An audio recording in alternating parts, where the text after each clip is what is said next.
I'd like to tell you about the strangest secret in the world. Some years ago, the late Nobel Prize-winning Dr. Albert Schweitzer was being interviewed in London, and a reporter asked him, "Doctor, what's wrong with men today?" And the great doctor was silent a moment, and then he said, "Men simply don't think." It's about this that I want to talk with you. We live today in a golden age. This is an era that man has looked forward to, dreamed of, and worked toward for thousands of years. But since it's here, we pretty well take it for granted. We in America are particularly fortunate to live in the richest land that ever existed on the face of the earth, a land of abundant opportunity for everyone. But do you know what happens? Well, let's take 100 men who start even at the age of 25. Do you have any idea what will happen to those men by the time they're 65? These 100 men who all start even at the age of 25 believe they're going to be successful. If you asked any one of these men if he wanted to be a success, he'd tell you he did. And you'd notice that he was eager toward life, that there was a certain sparkle to his eye, an erectness to his carriage, and life seemed like a pretty interesting adventure to him. But by the time they're 65, 1 will be rich. 4 will be financially independent. 5 will still be working. 54 will be broke. Now think a moment. Out of the 100, only 5 make the grade. Now why do so many fail? What has happened to the sparkle that was there when they were 25? What's become of the dreams, the hopes, the plans? And why is there such a large disparity between what these men intended to do and what they actually accomplished? When we say about 5% achieve success, we have to define success. And here's the best definition I've ever been able to find. Success is the progressive realization of a worthy ideal. If a man is working toward a predetermined goal and knows where he's going, that man is a success. If he's not doing that, he's a failure. Success is the progressive realization of a worthy ideal. Rollo May, the distinguished psychiatrist, wrote a wonderful book called Man's Search for Himself. And in this book he says, the opposite of courage in our society is not cowardice. It is conformity. And there you have the trouble today. It's conformity, people acting like everyone else without knowing why, without knowing where they're going. Now think of it. In America right now, there are over 18 million people 65 years of age and older. And most of them are broke. They're dependent on someone else for life's necessities. Now, we learn to read by the time we're 7. We learn to make a living by the time we're 25. Usually by that time, we're not only making a living, we're supporting a family. And yet by the time we're 65, we haven't learned how to become financially independent in the richest land that has ever been known. Why? We conform. And the trouble is that we're acting like the wrong percentage group, the 95 who don't succeed. Now, why do these people conform? Well, they really don't know. These people believe that their lives are shaped by circumstances, by things that happen to them, by exterior forces. They're outer-directed people. A survey was made one time that covered a lot of men, working men, and these men were asked, why do you work? Why do you get up in the morning? 19 out of 20 had no idea. If you ask them, they'll say, well, everyone goes to work in the morning, and that's the reason they do it, because everyone else is doing it. Now let's get back to our definition of success. Who succeeds? The only person who succeeds is the person who is progressively realizing a worthy ideal. He's the person who says, I'm going to become this, and then begins to work toward that goal. I'll tell you who the successful people are. A success is the school teacher who's teaching school because that's what he or she wants to do. The success is the woman who's a wife and mother because she wanted to become a wife and mother and is doing a good job of it. The success is the man who runs the corner gas station because that was his dream. That's what he wanted to do. The success is the successful salesman who wants to become a top-notch salesman and grow and build with his organization. A success is anyone who is doing deliberately a predetermined job because that's what he decided to do deliberately. But only 1 out of 20 does that. That's why today there isn't really any competition unless we make it for ourselves. Instead of competing, all we have to do is create. You know, for 20 years, I looked for the key which would determine what would happen to a human being. Was there a key I wanted to know which would make the future a promise that we could foretell to a large extent? Was there a key that would guarantee a person's becoming successful if he only knew about it and knew how to use it? Well, there is such a key, and I found it. Have you ever wondered why so many men work so hard and honestly without ever achieving anything in particular, and others don't seem to work hard and yet seem to get everything? They seem to have the magic touch. You've heard them say that about someone. Everything he touches turns to gold. And have you ever noticed that a man who becomes successful tends to continue to become successful? And on the other hand, have you noticed how a man who's a failure tends to continue to fail? Well, it's because of goals. Some of us have goals, some don't. People with goals succeed because they know where they're going. It's that simple. Think of a ship leaving a harbor, and think of it with the complete voyage mapped out and planned. The captain and crew know exactly where it's going and how long it'll take. It has a definite goal. Now, 9,999 times out of 10,000, it will get to where it started out to get. Now, let's take another ship, just like the first, only let's not put a crew on it or a captain at the helm. Let's give it no aiming point, no goal, no destination. We just start the engines and let it go. I think you'll agree with me that if it gets out of the harbor at all, it will either sink or wind up on some deserted beach, a derelict. It can't go anyplace because it has no destination and no guidance, and it's the same with a human being. Take the salesman, for example. There's no other person in the world today with the future of a good salesman. Selling is the world's highest paid profession, if we're good at it and if we know where we're going. Every company needs top-notch salesmen, and they reward those men. The sky's the limit for them. But how many can you find? Someone once said the human race is fixed, not to prevent the strong from winning, but to prevent the weak from losing. The American economy today can be likened to a convoy in time of war. The entire economy is slowed down to protect its weakest link, just as the convoy had to go at the speed that would permit its slowest vessel to remain in formation. That's why it's so easy to make a living today. It takes no particular brains or talent to make a living and support a family today.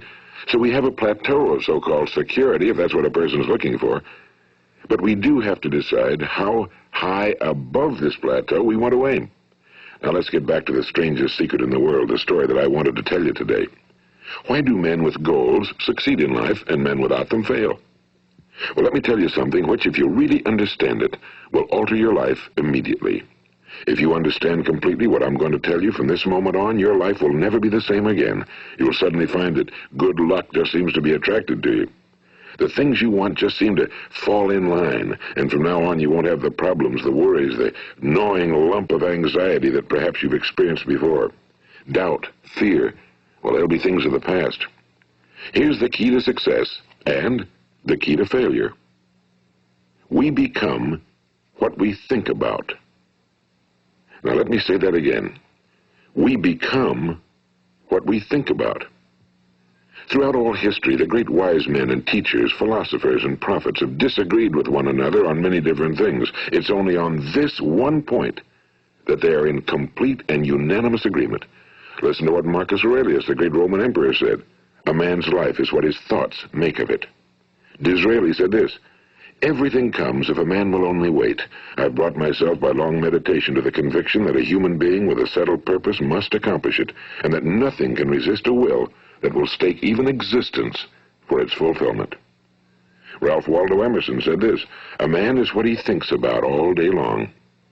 William James said, the greatest discovery of my generation is that human beings can alter their lives by altering their attitudes of mind. And he also said, we need only in cold blood act as if the thing in question were real, and it will become infallibly real by growing into such a connection with our life that it will become real. It will become so knit with habit and emotion that our interests in it will be those which characterize belief. And he also said, if you only care enough for a result, you will almost certainly attain it. If you wish to be rich, you will be rich. If you wish to be learned, you will be learned. If you wish to be good, you will be good. Only you must then really wish these things and wish them exclusively, and not wish at the same time 100 other incompatible things just as strongly. In the Bible, you read in Mark 9:23, if thou canst believe, all things are possible to him that believeth. My old friend Dr. Norman Vincent Peale put it this way, this is one of the greatest laws in the universe. Fervently do I wish I had discovered it as a very young man. It dawned upon me much later in life, and I found it to be one of the greatest, if not my greatest discovery outside of my relationship to God. The great law, briefly and simply stated, is that if you think in negative terms, you will get negative results. If you think in positive terms, you will achieve positive results. That is the simple fact, he went on to say, which is at the basis of an astonishing law of prosperity and success. In 3 words, believe and succeed. William Shakespeare put it this way: our doubts are traitors and make us lose the good we oft might win by fearing to attempt. George Bernard Shaw said, people are always blaming their circumstances for what they are. I don't believe in circumstances. The people who get on in this world are the people who get up and look for the circumstances they want, and if they can't find them, make them. Well, it's pretty apparent, isn't it? And every person who discovered this for a while believed that he was the first one to work it out. We become what we think about. Now, it stands to reason that a person who's thinking about a concrete and worthwhile goal is going to reach it, because that's what he's thinking about, and we become what we think about. Conversely, the man who has no goal, who doesn't know where he's going, and whose thoughts must therefore be thoughts of confusion and anxiety and fear and worry, becomes what he thinks about. His life becomes one of frustration and fear and anxiety and worry. And if he thinks about nothing, he becomes nothing.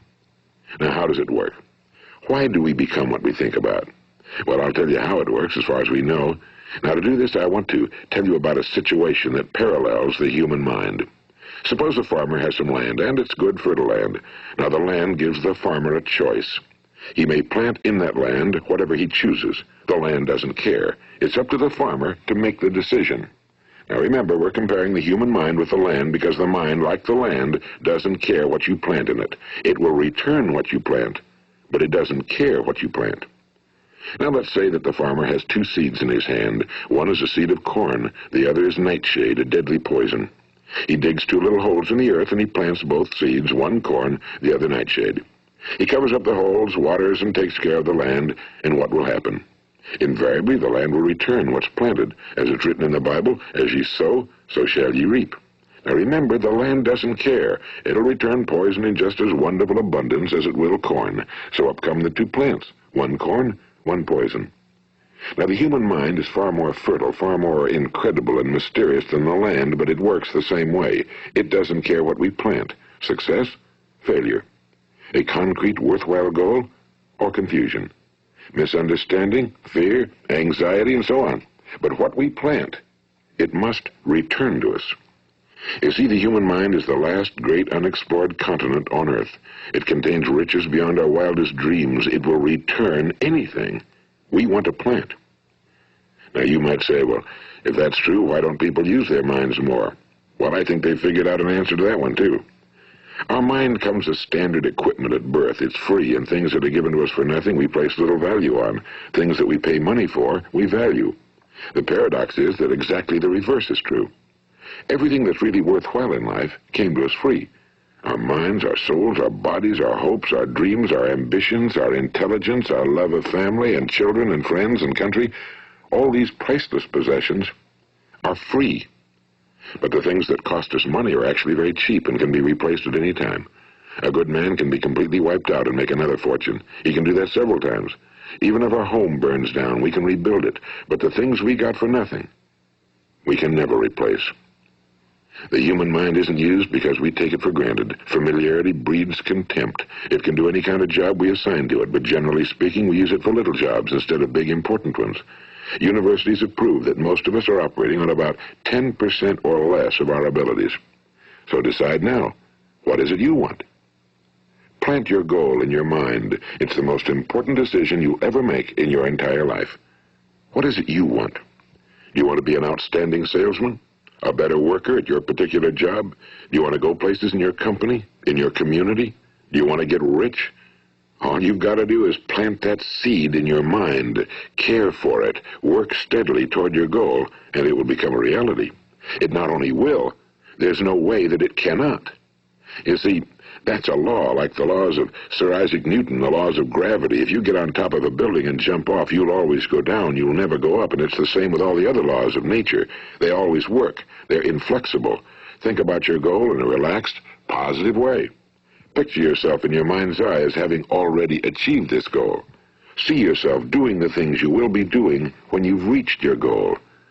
Ours has been called the phenobarbital age of ulcers and nervous breakdowns and tranquilizers. At a time when medical research has raised us to a new plateau of good health and longevity, far too many of us worry ourselves into an early grave trying to cope with things in our own little personal ways without learning a few great laws that will take care of everything for us. These things we bring on ourselves through our habitual way of thinking. Every one of us is the sum total of his own thoughts. He is where he is because that's exactly where he really wants to be, whether he'll admit that or not. Each of us must live off the fruit of his thoughts in the future, because what you think today and tomorrow, next month and next year, will mold your life and determine your future. You're guided by your mind. I remember one time I was driving through eastern Arizona, and I saw one of those giant earth-moving machines roaring along the road at about 35 miles an hour with what looked like 30 tons of dirt in it. A tremendous, incredible machine, and there was a little man perched way up on top with the wheel in his hands guiding it. And as I drove along, I was struck by the similarity of that machine to the human mind. Just suppose you're sitting at the controls of such a vast source of energy. Are you going to sit back and fold your arms and let it run itself into a ditch? Or are you going to keep both hands firmly on the wheel and control and direct this power to a specific, worthwhile purpose? It's up to you. You're in the driver's seat. You see, the very law that gives us success is a two-edged sword. We must control our thinking. The same rule that can lead a man to a life of success, wealth, happiness, and all the things he ever dreamed of for himself and his family. That very same law can lead him into the gutter. It's all in how he uses it, for good or for bad. This is the strangest secret in the world. Now, why do I say it's strange, and why do I call it a secret? Actually, it isn't a secret at all. It was first promulgated by some of the earliest wise men, and it appears again and again throughout the Bible, but very few people have learned it, understand it. That's why it's strange, and why, for some equally strange reason, it virtually remains a secret. I believe that you could go out and walk down the main street of your town and ask one man after another what the secret of success is, and you probably wouldn't run into one man in a month who could tell you. Now, this information is enormously valuable to us if we really understand it and apply it. It's valuable to us not only for our own lives, but the lives of those around us, our families, employees, associates, and friends. Life should be an exciting adventure. It should never be a bore. A man should live fully, be alive. He should be glad to get out of bed in the morning. He should be doing a job he likes to do because he does it well. One time I heard Grove Patterson, the great late editor-in-chief of the Toledo Daily Blade, make a speech, and as he concluded his speech, he said something I've never forgotten. He said, "My years in the newspaper business have convinced me of several things. Among them, that people are basically good, and that we came from someplace, and we're going someplace. So we should make our time here an exciting adventure. The architect of the universe didn't build a stairway leading nowhere." And the greatest teacher of all, the carpenter from the plains of Galilee, gave us the secret time and time again. As ye believe, so shall it be done unto you. I've explained the strangest secret in the world and how it works. Now, on this side, I want to explain how you can prove to yourself the enormous returns possible in your own life by putting this secret to a practical test. I want you to make a test that will last 30 days. It isn't going to be easy, but if you'll give it a good try, it will completely change your life for the better. Now, back in the 17th century, Sir Isaac Newton, the English mathematician and natural philosopher, gave us some natural laws of physics which apply as much to human beings as they do to the movement of bodies in the universe. And one of these laws is that for every action, there is an equal and opposite reaction. Simply stated, as it applies to you and me, it means we can achieve nothing without paying the price. The results of your 30-day experiment will be in direct proportion to the effort you put forth. To be a doctor, you must pay the price of long years of difficult study. To be successful in selling, and remember that each of us succeeds to the extent of his ability to sell.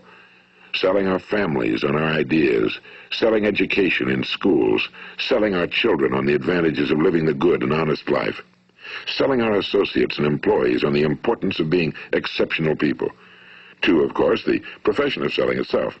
But to be successful in selling our way to the good life, we must be willing to pay the price.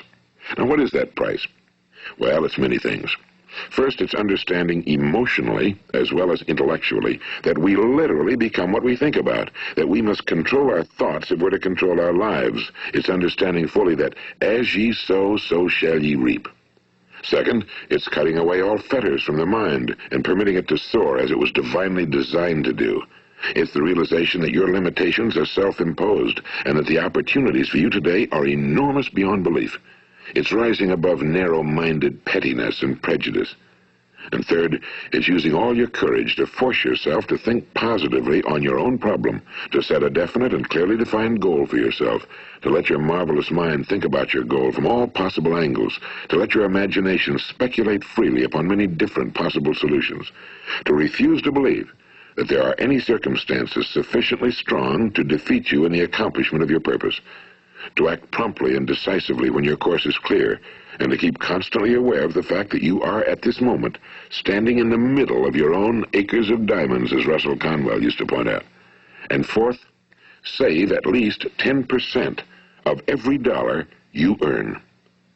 It's also remembering that no matter what your present job, it has enormous possibilities if you're willing to pay the price.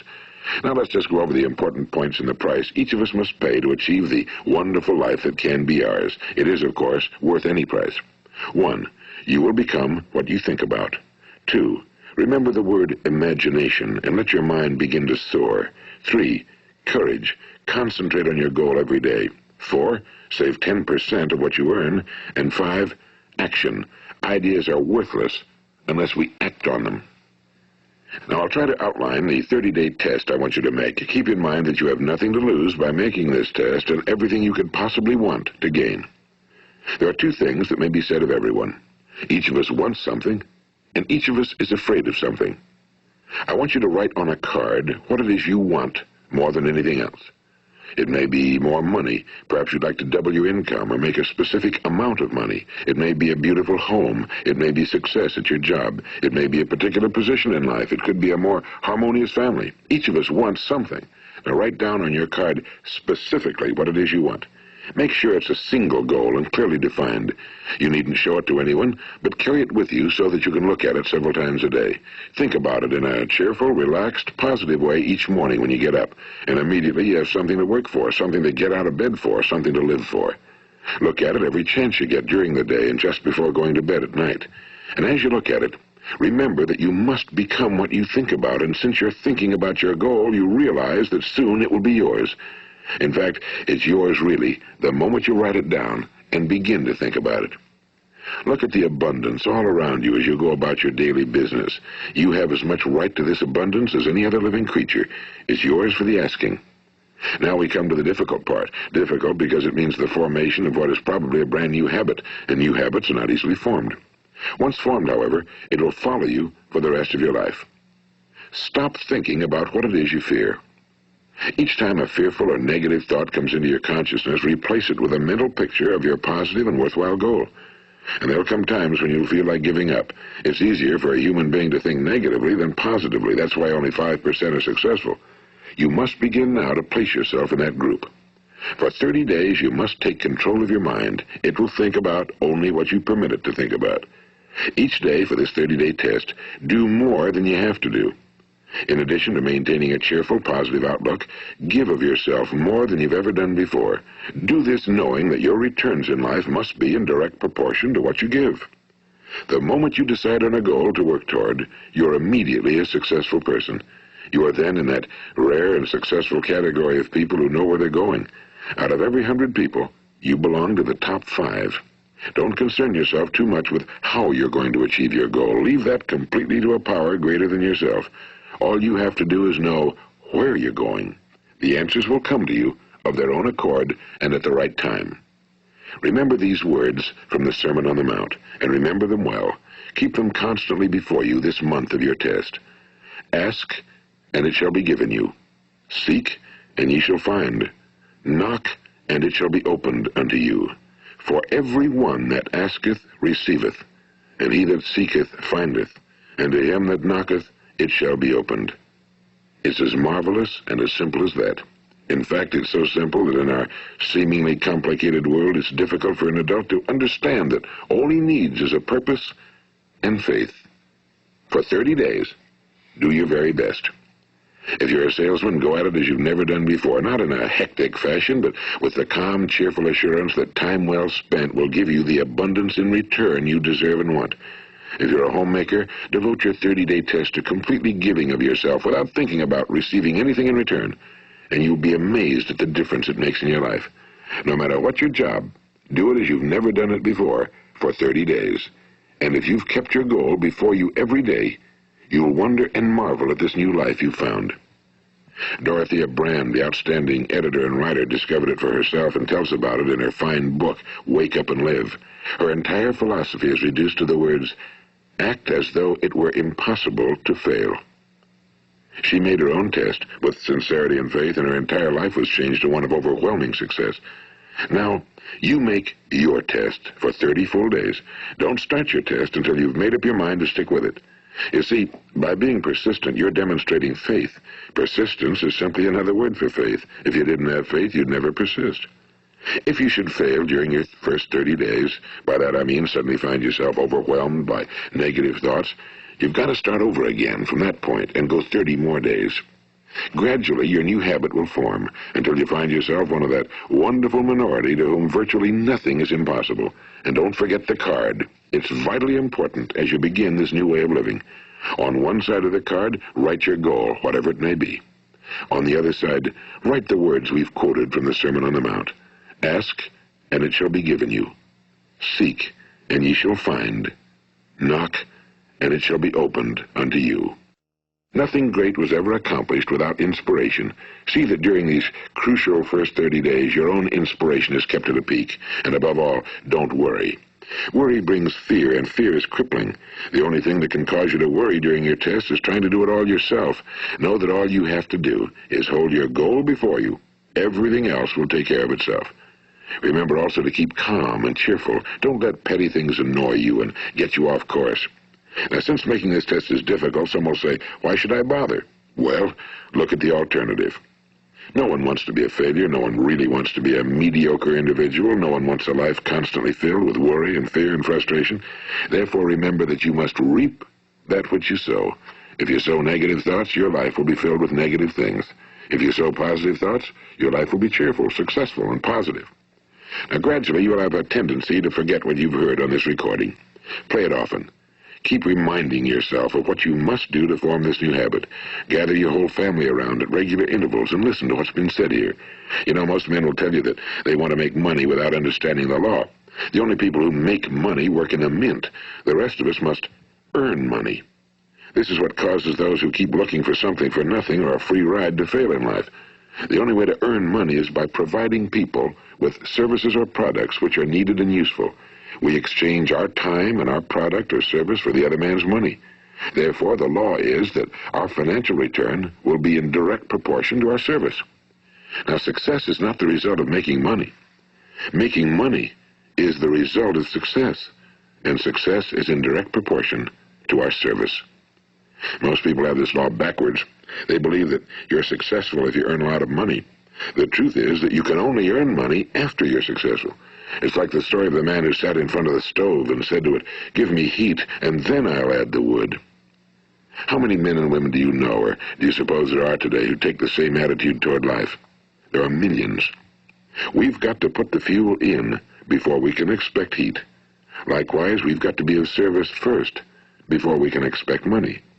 Don't concern yourself with the money. Be of service, build, work, dream, create. Do this, and you'll find there's no limit to the prosperity and abundance that will come to you. Prosperity, you know, is founded upon a law of mutual exchange. Any person who contributes to prosperity must prosper in turn himself. Sometimes the return will not come from those you serve, but it must come to you from someplace, because that's the law. For every action, there is an equal and opposite reaction. As you go daily through your 30-day test period, remember that your success will always be measured by the quality and quantity of service you render, and money is a yardstick for measuring this service. No man can get rich himself unless he enriches others. Now, there are no exceptions to a law. You can drive down any street in America and from your car estimate the service that's being rendered by the people living on that street.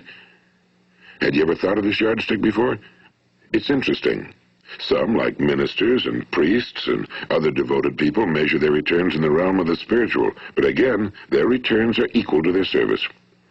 Once this law is fully understood, any thinking person can tell his own fortune. If he wants more, he must be of more service to those from whom he receives his return. If he wants less, he has only to reduce his service. This is the price you must pay for what you want. If you believe you can enrich yourself by deluding others, you can end only by deluding yourself. It may take some time, but just as surely as you breathe, you'll get back what you put out. Don't ever make the mistake of thinking you can avert this. It's impossible. The prisons and the streets where the lonely walk are filled with people who tried to make new laws just for themselves. We may avoid the laws of man for a while, but there are greater laws that cannot be broken. An outstanding medical doctor recently pointed out 6 steps that will help you realize success. 1. Set yourself a definite goal. 2. Quit running yourself down. 3. Stop thinking of all the reasons why you cannot be successful and instead think of all the reasons why you can. 4.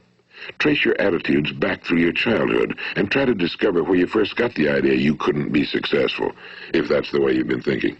5. Change the image you have of yourself by writing out a description of the person you would like to be. And 6. Act the part of the successful person you have decided to become.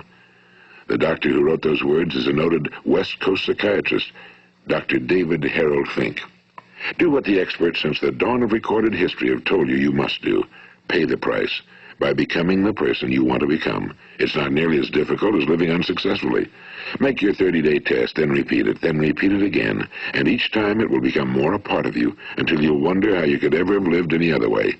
Live this new way and the floodgates of abundance will open and pour over you more riches than you may have dreamed existed. Money? Yes, lots of it. But what's more important, you'll have peace. You'll be in that wonderful minority who lead calm, cheerful, successful lives. Start today. You have nothing to lose, but you have a whole life to win. This is Earl Nightingale, and thank you.